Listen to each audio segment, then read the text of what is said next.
Civil War hits theaters on May 6th, and unless you're watching it after it's come out, then I don't know why, since this isn't everything you need to know before seeing Civil War, since it's already out, and you've probably already seen it, so why you come back and watch the video now? But yeah, anyways, so yeah, but before that film comes out, I think it's best for you to know some knowledge about Civil War before going to see it. So yeah, so let's start, shall we? Now before going to see Civil War, you should probably know about the actual comic book Civil War that the movie was based off of. Civil War was a Marvel Comics event that came out back in 2006 and ended in 2007. So like it ended a year before the first Iron Man movie. Anyways, so this was a big Marvel crossover comic event. Basically what happened was, the superhero team known as the New Warriors, who in this universe they're superheroes, but they have their own like superhero show. So they're like TV stars basically. And on that show, they battle supervillains every week. On their latest episode, they tackled some villains who were out of their league, and one of them was named as Nitro. Nitro has the power to explode himself, and when he did, he exploded himself in a town, which killed tons of people, including children, which sent the whole world into shock. And because of this, the government put a registration act into law. The registration act was this law where every superhero now has to sign up and work for the government, reveal their secret identity, and work for them. So yeah, and of course Iron Man was the one who led the charge against them superheroes signing up for the government, whatever, what did you say there? Sorry, let me repeat that whole thing.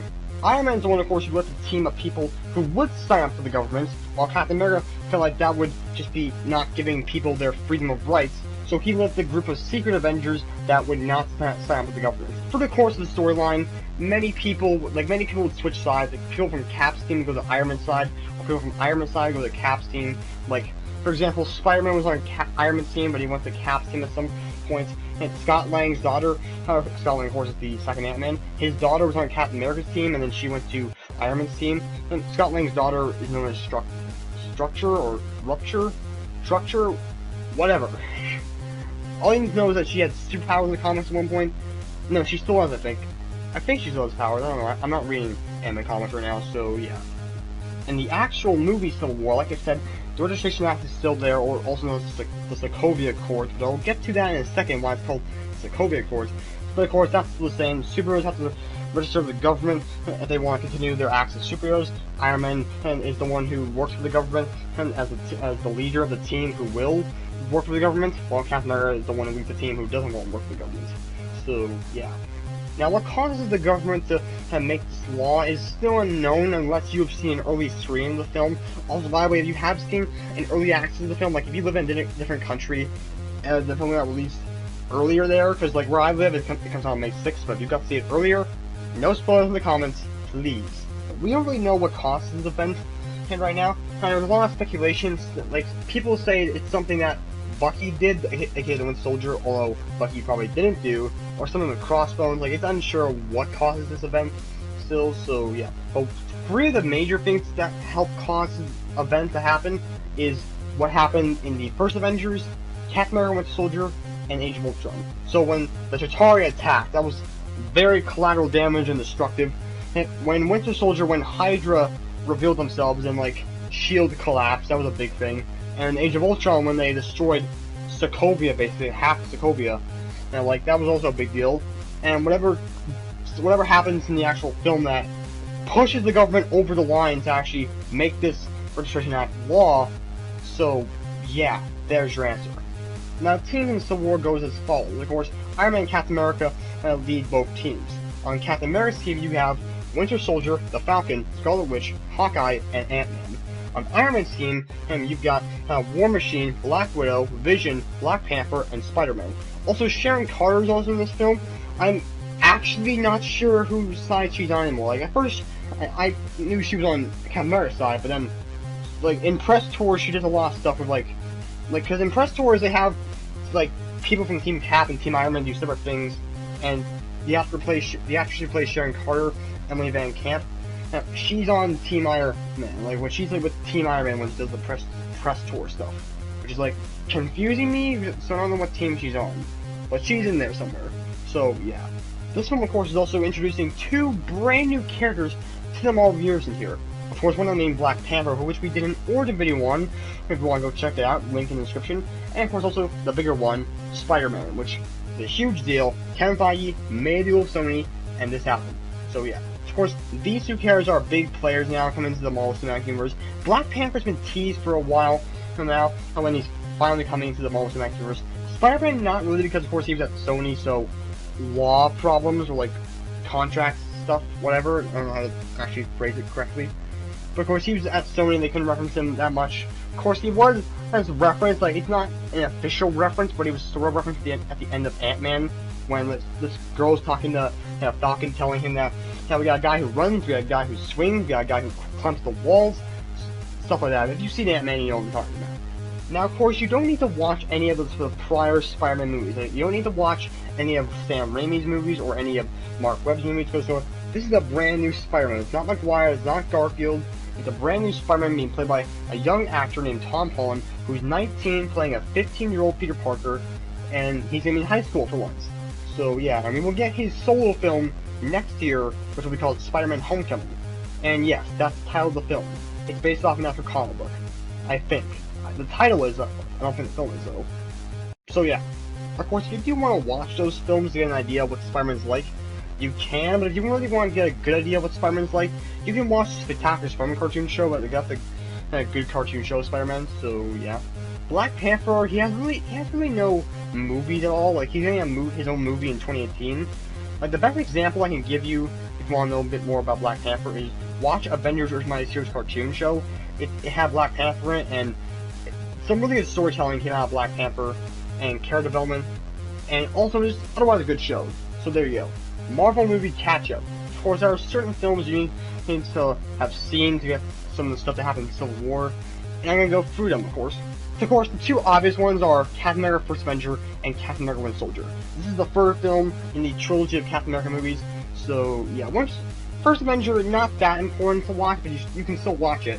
But still watch it though, because it's the first film in this trilogy. Winter Soldier is more important, so yeah, but watch both Captain America's films, because you need to understand the whole trilogy. Also watch both previous Avengers films to understand other stuff that causes these Accords, the Sokovia Accords. Of course, the invasion of the Chitauri and Sokovia.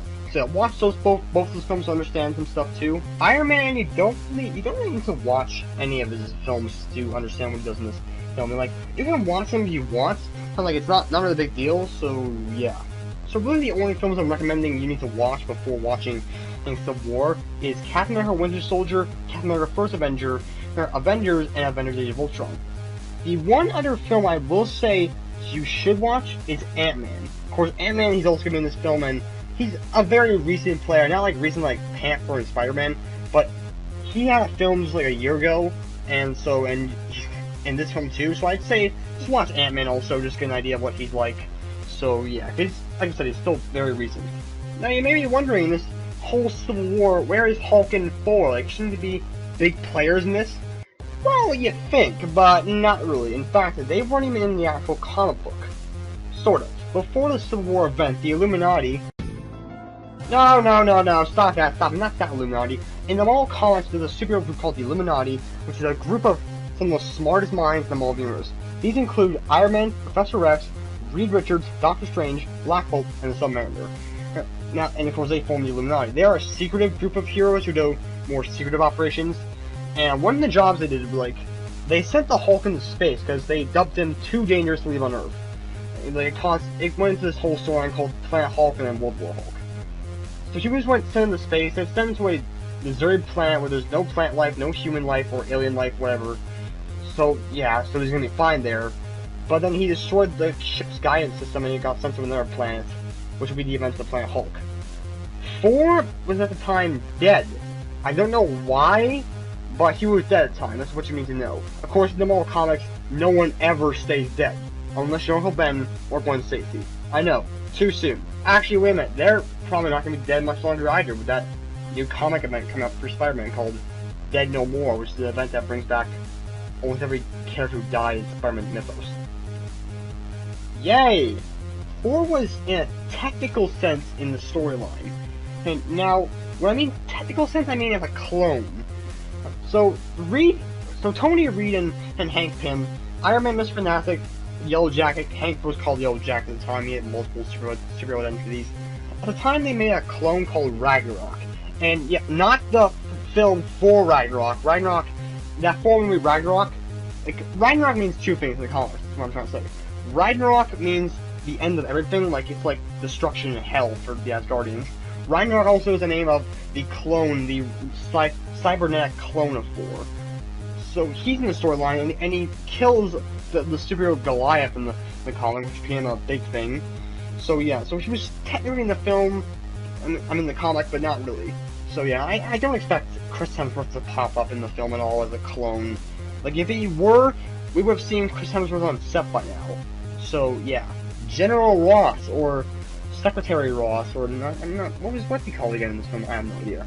Anyway, so General Ross, played by William Hurt, is a character we have not seen since The Incredible Hulk, which was back in 2008. And why? Because Universal and Marvel things, it's complicated. But he's back now, just be happy about that. So he's back in this film, and kind of came out of nowhere because we didn't expect to see him, of all people, in this film. But he's in here now, so he's going to be the person who's going to be, like, supervising the Sokovia Accords. He's the one who tells the Avengers about these Accords and stuff. So, yeah. Now, there are rumors saying he might become Red Hulk in the film, which would be cool, but I'm not sure if we will see Red Hulk in the film. In fact, there's also rumors saying that Mark Ruffalo will make an appearance in some shape or form as Hulk in here, or Bruce Banner, or whatever. I mean, it would make sense, because he'll be in full Ragnarok, so he needs to get into space somehow. Or maybe I'll be the after credits scene to explain them. So, yeah. Daniel Bruhl is playing in the villain known as Baron Zemo in Captain America Civil War. Baron Zemo in the comics is a Hydra scientist. Hydras everywhere. This Hydra scientist to create a bunch of, like, weird technology that helps, well, not really weird, but like some weird stuff and some powerful stuff that helps Hydra during the war. At one point, he makes this special glue called Adhesive X, which is where whenever it bonds to something, like whenever it sticks to something, it will permanently stick it there. And when doing battle with Captain America one time, Cap accidentally smashed the container holding the adhesive, and it went over the Zemo's face, and Zemo was wearing a mask at the time. So that glue permanently stuck the mask to his face, so sucks for him. I don't know how he can breathe, speak, or, no, not breathe, eat, hear, or see. Well, you can see, so.